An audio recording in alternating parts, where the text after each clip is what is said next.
Hi guys, आज की class में हम सीखने वाले हैं छोटे छोटे वाक्यों की प्रैक्टिस। ये क्लास का सेकंड पार्ट है। एक पार्ट मैंने ऑलरेडी अपलोड किया हुआ है। अगर आपने अभी तक उस क्लास को अटेंड नहीं किया है तो उसका लिंक मैं आपको डिस्क्रिप्शन बॉक्स में दे दूंगी, आप वहां से चेकआउट कर लेना। तो चलिए क्लास को शुरू करते हैं। Hello everyone, welcome back to my channel. This is Madhu and you are watching Madhu with English. Without wasting time, let's get into the video. हमारा जो पहला शब्द है वो क्या है? वुड। वुड का मीनिंग क्या होगा? गा, गे या फिर गी। गाइस, ये है विल का पास्ट फॉर्म। ठीक है, विल का पास्ट फॉर्म क्या होता है? वुड।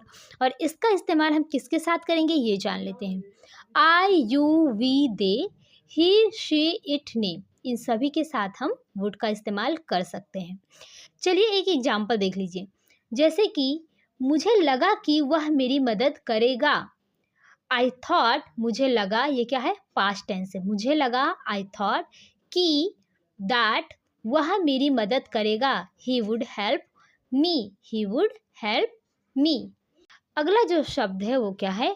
Would be. ओके, इसका हिंदी मीनिंग होगा रहा होगा, रही होगी या फिर रहे होंगे। इसका भी इस्तेमाल हम सभी के साथ कर सकते हैं, जैसे कि I, we, you, they, he, she, it, name, सभी के साथ हम इस्तेमाल करेंगे वुड बी का। एग्जाम्पल देख लीजिए। वह पढ़ रहा होगा। वह पढ़ रहा होगा। आप यहाँ पे देख रहे हैं ना कि वाक्य के लास्ट में क्या है? रहा होगा। तो हम इस्तेमाल क्या करेंगे? वुड बी का। क्या करेंगे? वुड बी का। ही वुड बी स्टडिंग, वह पढ़ रहा होगा।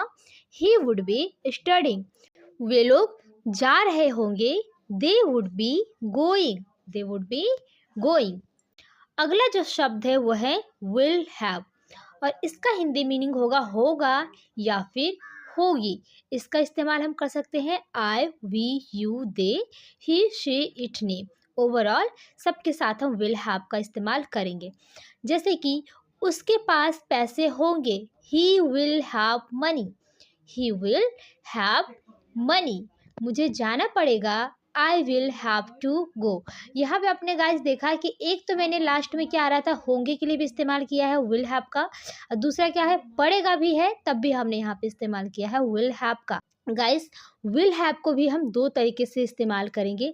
अगर कोई काम सब्जेक्ट को करना पड़ेगा, यानी मजबूरी में कोई काम करना पड़ेगा, तो वहाँ पे भी हम इस्तेमाल करेंगे विल हैव का। जैसे कि मैंने आपको एग्जांपल बताया, मुझे जाना पड़ेगा, I will have to go. मैं जाना नहीं चाहती लेकिन फिर भी जाना पड़ेगा, है ना। तो यहाँ पे क्या दिख रहा है? मजबूरी है जाना, है ना, जाना पड़ेगा। तो I will have to go, इस तरीके से हम इसे बनाएंगे।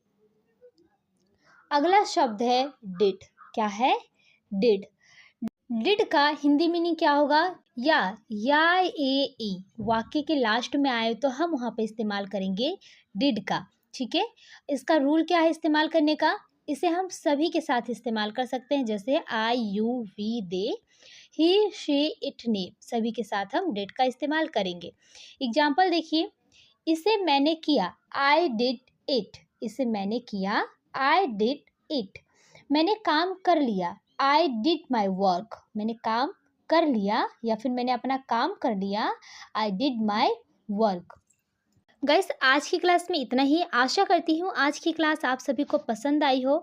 पसंद आए तो आपसे लाइक, शेयर एंड सब्सक्राइब करके वेल नोटिफिकेशन ऑन कर दें, ताकि आने वाली क्लास की नोटिफिकेशन आपको सबसे पहले मिल जाए और कोई भी क्लास आपसे मिस ना हो पाए।